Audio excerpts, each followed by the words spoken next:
All right. Kelly Buckley. Ben, you know Kelly better than I do. Kelly took your class in DC. Yeah. And I'm thinking that was the summer of 2018. Is that right, Kelly? That's right. I feel like you were in that class too that was at GW in that big auditorium.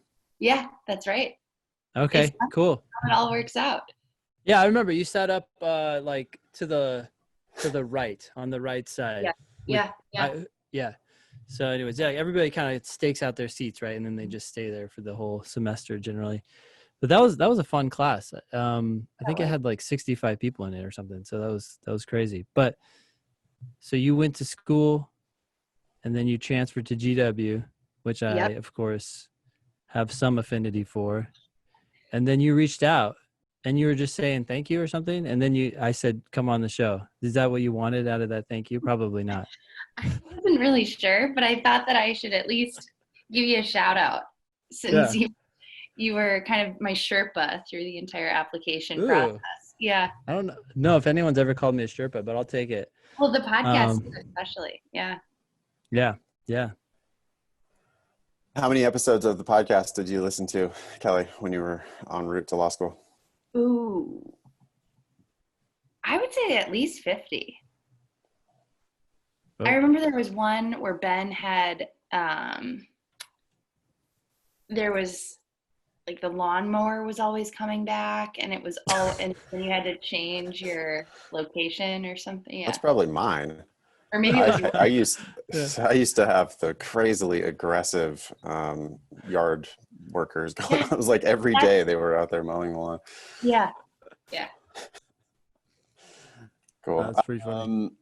I heard yesterday, Ben, from somebody who said that they had listened to every episode of the show 3 times. They had listened all the way through 3 times. I was like, do I call the cops or do I just start running for it right now? Or what do I do? Nah, did they provide any rationale or are they just dropping that? Yeah. No, it was basically like they listen at work. They just put it on and listen at work. You know, they're not really listening. They just have it on for some company in the background at their awful law firm job. So, hey, Kelly, why law school? Did you always know you wanted, since kindergarten, did you want to go to law school? Oh, no. I was not. That was actually in preparation for the conversation with you guys today. I was thinking about it. I never in a million years wanted to go back to grad school. And so I moved to DC after I graduated from the University of Wisconsin with a bachelor's in East Asian Studies and Chinese, and thought that I wanted to go the international relations route. But then quickly realized everybody in DC, I think it's 1 in 3 in DC have a JD. And then decided in January of 2018 that I was going to take the LSAT in September. Found Ben's class and then spent those summer months studying and haven't looked back. I'm really happy that it worked out. Yeah. So you're at law school now. Yep. And you're still happy with your decision. I am, surprisingly. That's good. That's great. No, I mean, that's, some people are, and we're happy to help those people get there. But a lot of people, don't end up being happy. So I'm glad to hear that. Cool. You had to kill it, Kelly, in your 1L year. Most people aren't able to transfer. What did you do to succeed in the 1L year? And then I guess you can get into the transfer story. Yeah. So another shout out to strategy prep with Ben in DC. I had a really strong group of friends out of that class, and one of them ended up going to Catholic with me. Catholic's a really small school, so it was a really small community. She and I are still friends, and we had a great group of girls. And I would say that my key takeaways were just going in and try to be as happy as possible and like take each day with a genuine curiosity for each subject, because there's a lot of room for people to start competing with each other and like gossiping. I don't know. It's like everybody revert to high school, that 1L first semester. Yeah. And so I think I really benefited from Catholic, just the community and as a foundation, because it was so small, everybody was really willing to help each other out. I was in a different position. I started thinking about transferring pretty early on because I had some family obligations in Wisconsin. And so I looked at their application and sort of decided, okay, I'll just give that a shot. And as you guys probably know this, but most schools won't accept transfers until you have your spring grades. So it was one of those things that I just punted then to second semester, but was able to get most of my application done, have those difficult conversations with professors for recommendations, even first semester. Difficult because you're leaving. Yeah, and they're just, some schools require you to meet with the dean. And some professors will refuse to write reference letters for you unless they know your LSAT, and they basically want your blood type and your retina scan before they'll vouch for you. And I've heard a lot of rumors. Some friends of mine have said certain things about certain professors, but lower tier schools don't want you to leave. And so, Of course. right. Yeah. And so that was a little hard. And then there was a lot of stigma attached, like from the 2Ls and 3Ls. I felt like, oh, you're not going to be, because Catholic is kind of a feeder into other schools in DC. I think American is even becoming more like that. But yeah. Yeah. They they want you to stay at their lower ranked law school with them. Yeah. They don't want you to go to higher levels and achieve more. They Right. want you to stay. I mean, it's Yeah. not like they don't genuinely also like you, and you know, it's not like they're not going to genuinely miss you. But when it Right. comes to like the administration or the professors or whatever, I mean, they're Yeah. just it's all about money, and it's all about the Right. prestige of the school. And if you leave, then you're going to go kick ass at GW instead of kicking ass at Catholic. So when you did you only apply to GW for transfer? No. I applied to Wisconsin and I was admitted. Okay. So I was selling all my things in DC, getting ready to move to Wisconsin. And honestly, again, Ben's advice in the back of my head, go to the school where you want to practice. And I was just sort of torn. And I know that I want to end up back in DC or just on the East Coast in general. So I had applied to Georgetown. I didn't get in. And I applied early, I think it's their early action. So back in February, March, didn't get in. And so then I kind of started just accept Wisconsin was it. Then I spoke to a friend and they said, well, have you thought about GW? And I was, to be completely honest, like kind of resistant to it because I felt like, well, I shot my shot with Georgetown. It didn't work out. So now this is the only alternative. So I applied late to GW after their application had closed. I think a lot of this is with COVID, everything has just kind of been thrown out the window in terms of like. What are the typical deadlines for transfer students? End of June, early July. I think few schools have end of July. Like George Mason has end of July 31st. I think BU has July 31st. Yeah, so, but GW is closed, I think June 15th, and I applied in August. And then 2 weeks later got in. But, and I'll caveat this for other folks that are thinking about it, because I didn't apply early, I wasn't able to do write-on competition. So I wasn't able to do journal or our law review, which is a bummer. But or lucky you. I mean, now you don't have to do journal.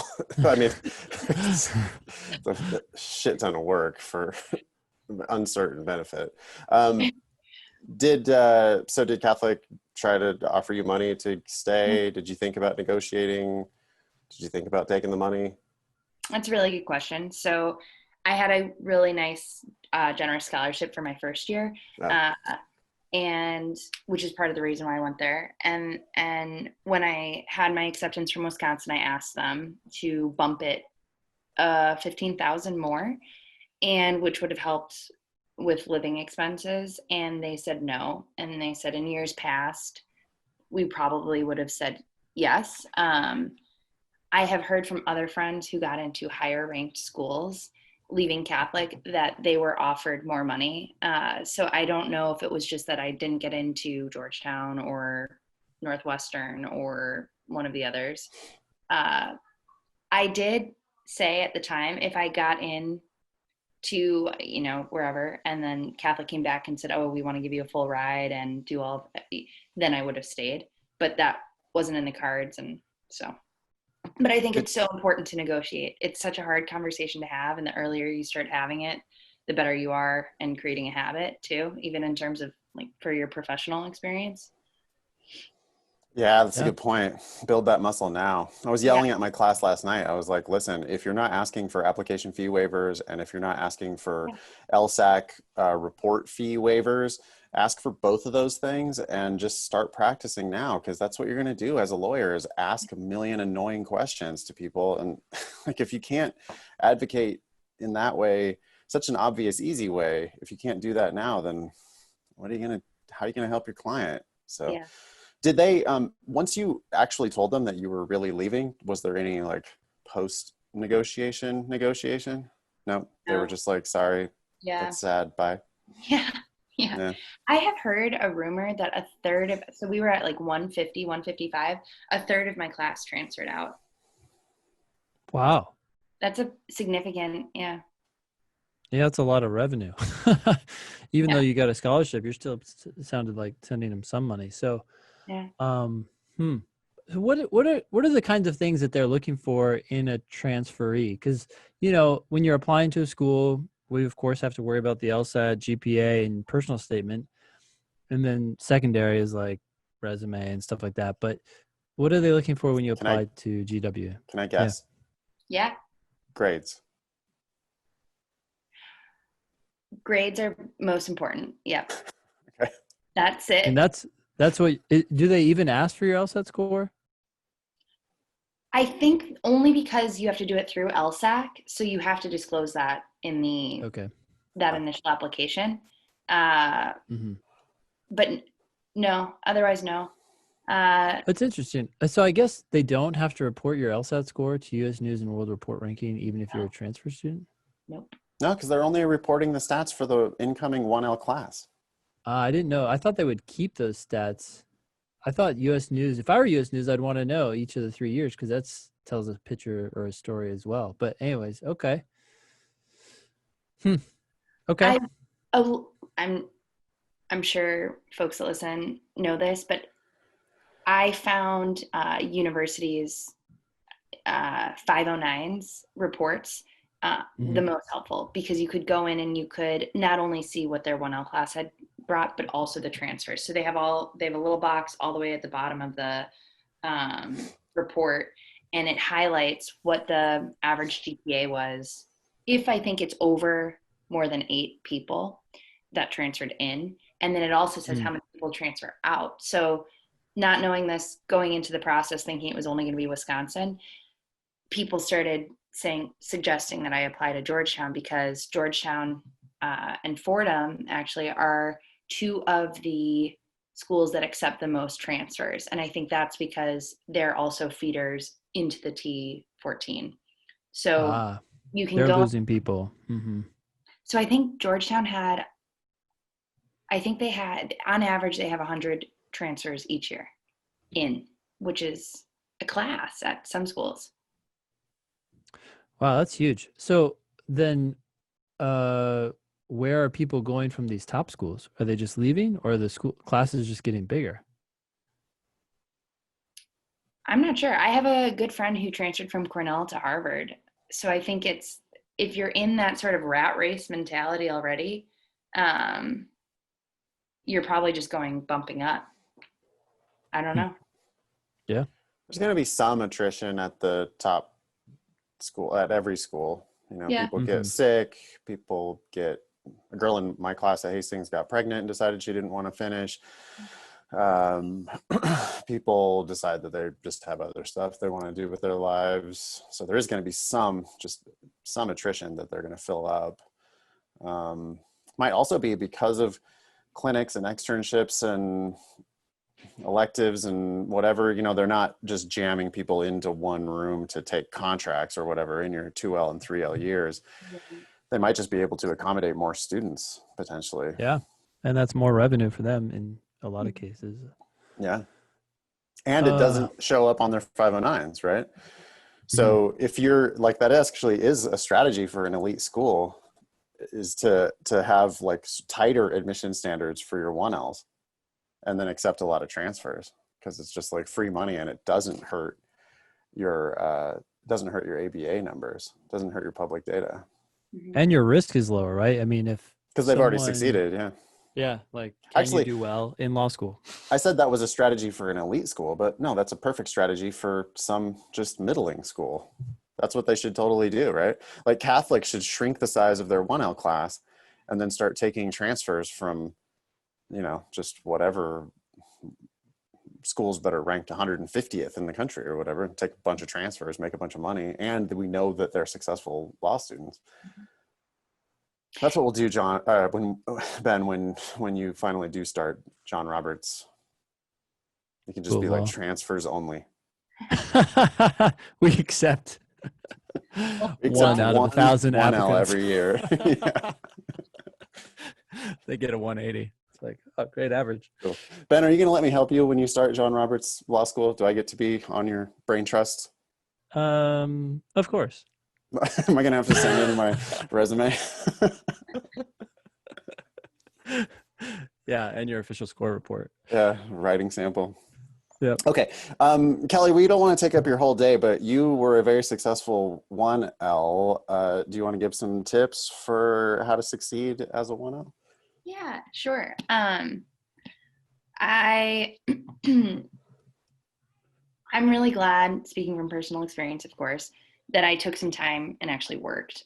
I think I came in as a much more intentional student. Wait, you're a non-traditional student? No, I said intentional student. I know, sorry. but you took a few years to work before you went to law school. God forbid. Yeah. You're older. I know. How many years did you take off before you went to law school? Almost 5. Holy shit. Were you feeling like super stressed out about being I am now. all of 26 when you were applying to law school? Yeah. No. I think you just keep your calm kind of a little bit more, because you're just thinking like all these people are just going bananas and it's a test. However, that is not, I was going bananas too, but because it's residual too. That's one of my pieces of advice is, especially first semester, either make a really, really solid group of friends, which I was fortunate and had that, so we could keep each other sane. And so you're freaking out. And also just, there's no shame in DC, at least. I would go home after class and I would just rock out at home and not be in the library where everybody else can compete over whether or not they finished the reading yet. Okay, so couple just genuine tips that I wish that I had somebody tell me, because when I asked for advice, everybody just kept saying, oh, relax, get beers with friends, and try to just leading into your first 1L, your first year of law school. But I regret not taking advantage of Catholic. I think it was through Cali at the time, but it was sort of like a crash course into your doctrinal courses. Like civil procedure, I didn't even know what it was. And I also, this is embarrassing, I didn't even know that there were 2 tracks in law school. That one was litigation, one was transactional. Like, that is how little I knew about the legal profession. Well, wait, that's kind of interesting, because some schools, I don't feel like GW emphasizes that. In fact, if you want to go transactional, I think they might encourage you to explore, you know, classes that might help you with litigation, just so you're like a more well-rounded student when you leave, because you're going to get plenty of experience in litigation or transactional drafting if you go one route or the other. So that's interesting. So you're saying Catholic kind of steers their students in one direction or the other. Yeah. I think it's due to resources and just professor availability. Like I've noticed just in the difference in my first week at GW, all the electives, the resources that are available that weren't at Catholic. Yeah. But Quimbee, I thought, why am I going to spend any money on Quimbee? I don't need it. Wish I had gotten it. I have it for 2L. Tell our listeners what Quimbee is. Quimbee is okay. So I've just had my first free trial, so I'm still navigating it, but it's kind of a catch-all. They have briefs, just like LexisNexis does too, their case briefs. I relied on those heavily my first semester of 1L, the Lexis ones. But Quimbee is great because it also has little videos and actually kind of gets in, I think, in terms of like passive learning too, it's entertaining. There are other study aids that are available too that I haven't dived into, but the briefs are amazing and in my opinion, again, superior to the ones on Lexis. But I was leaving my job, going into law school, didn't have any money. So I was just taking whatever was free and available. I didn't want to spend the extra money on Quimbee. They also have, I think, outlines available. And so does Barbary. I had a free subscription to Barbary my first year at Catholic, and I thought that was really helpful. So that was another thing. If the earlier you know that you're going to law school and you know where you're going, to reach out to the librarians or maybe the dean of students, whomever it would need to be, and find out what access your school has, and just making, if you're somebody like me, kind of type A, a little nutty, and has no background in the material, and you just want to kind of do some sort of a just tip of the iceberg, just start familiarizing yourself with like the core classes that you'll be taking that first semester. I didn't know what a holding was even. Yeah. So It's a whole new vocabulary for so many people. I mean, I went from econ, which was mostly math, to like, what the hell is going on here? yeah. But what kind of blows my mind as you're talking about these resources is it takes me back to the books that we could buy that were third-party books. It's like law school doesn't engage in any sort of teaching. They just engage in like debate, and you've got to take it upon yourself to get familiar with what is that case actually saying. It's like almost beneath the professors to take the time to be like, well, this is what's actually happening. They just want to dive into the nuance, and Yeah.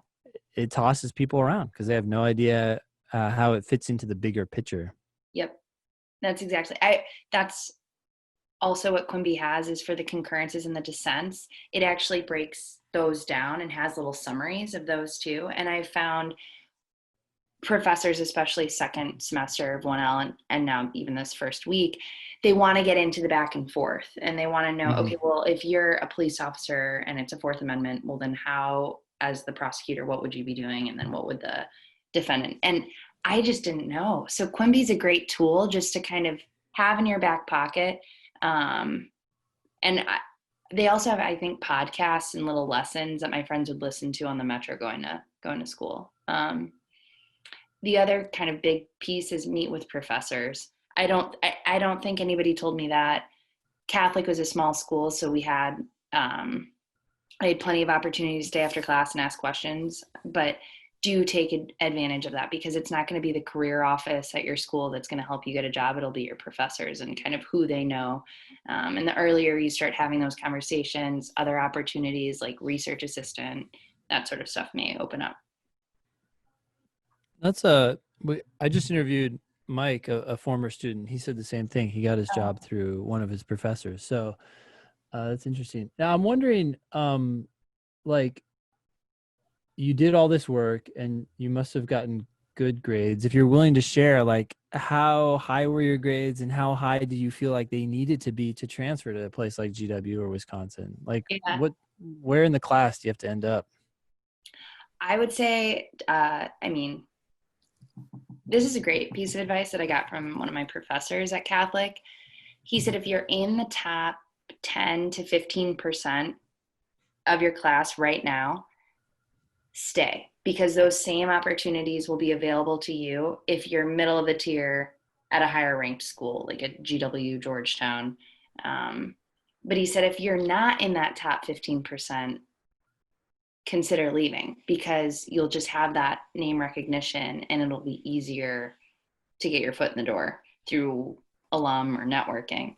So that was sort of the calculus that I had. I was not in the top 15%. Because of COVID, we ended up not having rankings. So I don't know where I ended up falling, but I'm happy to share, like my GPA was a 3.3, which isn't great. And in part, this semester was kind of crazy, but I was shooting for higher grades, and my first semester grades were decent. So, one thing that I forgot to mention earlier when we were talking about it, most transfers, you're not going to receive scholarship. That's just kind of a blank. If you do, it'll be 5,000, maybe 10,000, but it's nothing. So that was something else to kind of consider before you start going down this rabbit hole. Yeah. So that's interesting. I guess I would have assumed that you would have had to be in the top 15% of your class to be successful at transferring, but it almost sounds like no. Well, she might not be that far away either. I mean, 3.3 sounds low, but 3.3 is an A- average, and most law schools are going to curve around a B+. Yeah. So, oh wait, sorry, no, 3.3 is a B+ average. Oh, okay, so maybe you're right in the average. Yep, average. Average. Oh, Yeah. no. But wow. So, okay. But you did better in the first semester, and that's when they were really making the transfer decisions. Yeah. I think had COVID not happened, I maybe would have had a better shot even at Georgetown. But yeah, I also think because I'm an untraditional student, I have that work experience. And so what I have also heard is that law schools, especially admissions, are looking at, one, are you going to stay in this area and actually make us look good? And then two, can you actually get a job? And so I've been told your resume kind of speaks for it. So maybe that also kind of helped push me over with the 3.3. I don't know. Yeah, pure speculation, but I mean, I would think that might even be more true now than before, because recessions in the law tend to happen after recessions in the broader economy. And so they could be thinking like, oh my God, we have this disaster about to happen in 2022. Our graduating class, like, or 2023, whatever, our graduating class is going to be like dying to, they're going to be, it's going to be a horrible job market for lawyers potentially. Yeah. And so they could want people who are a little bit older, work experience, connections, they're like, well, Kelly will be able to get a job around here. And some of these 21-year-olds won't. So interesting. Yeah. Anything else, tips for 1L, or anything else you need to talk about? I'm sure you've got, you're in the thick of your first semester already. Yeah, your 2L a year. What great. classes are you taking this semester? I am in legislation and regulation, which is a requirement at GW. I think more and more schools will start requiring it. I'm in the art of lawyering because I'm also clerking with the Senate this semester. And what else am I in? Criminal procedure, which I love. And counter intel, law and policy, and international investment and arbitration. Wow. A lot of like interesting topics. That's the one thing about GW is they have a lot of adjunct professors from the area, right? Who do nothing but teach one class. Yes. And I like them because they were actually practicing, right? Like some academic professors, it's just like, do you have any clue what you're talking about when it comes For sure. I can't agree with that enough. I mean, all of my, not all, but all but like one of my best professors at Hastings were the adjuncts. The full professors were, I mean, the ones who were just there doing research were so boring. Same with you, Kelly? 100%. And that just goes to show, like, the professors are the ones that you want to kind of be networking with too, because they're the practitioners, they're in the field, they can help you, navigate that next step. But yeah, no, I just wish everybody good luck who listens to the podcast, and you're doing the right thing by listening to the podcast. So obviously it worked out for me. And also, that was one other tip of advice that I got from a mentor who actually went to GW too. She recommended always reaching out on LinkedIn to folks, especially if you are thinking about going to a specific school. So when I thought I was thinking of transferring, I started reaching out I went to Wisconsin for undergrad, so it's huge. And people have gone to all different kinds of law schools, but they want to help you. So I guess my advice to either an incoming 1L or somebody thinking about law school or somebody thinking about transferring, like reach out to people, because also lawyers want to help, at least in my experience, other lawyers, because it's like we're going through the same sort of struggle. So I guess I say that too, if I can ever help anybody else who listens. My door is always open. Yeah, that's super nice of you, Kelly. But even for totally self-interested purposes, I think I've said this before on the show, but I try to connect to all of my LSAT students on LinkedIn. It's real casual. It's real easy. It's, it's a business connection thing. And like 10 years later, I have a student who's like, hey, I would like to meet an alum from GW. And I go into my LinkedIn and I'm like, oh, well, let's see. We've got Ben Olson and we've got Kelly Buckley and we've got whatever. And if we haven't been in touch in a while, then I get to take this student. They're going to benefit from meeting a GW alum, but I'm going to benefit because I get to reconnect with you. And then it's like you win because you meet a young lawyer who knows you might be looking to hire somebody at some point. And it's just like a win-win-win to do that kind of professional networking. And it's so easy on LinkedIn. I know I sound like I'm selling LinkedIn, but it's just too easy. LinkedIn it's an underused resource for so many opportunities. Yeah. Completely. So you do have a LinkedIn, Kelly. Do you want to shout that out, or I should. I don't know it off the top of my head, but I can look it up. I'm Kathleen Buckley at LinkedIn. I'm gonna see if I can find it really quick. I think it's just Buckley. Let me see. Or you can just post it, whatever's easier. We can put it in the show notes. Yeah, no problem. That'll be a good way for people to connect with you. Yeah. Cool. We're going to move on with the rest of our agenda. But so Kelly, if you want to stick around and do some news with us, you're more than welcome to. But if you've got to get back to work, that's totally fine. Up to you. Good. It was nice chatting with you guys. Awesome. Thank you. That's Kelly Kelly. Buckley. Yeah. She's a 2L at GW transfer. Thanks, Kelly.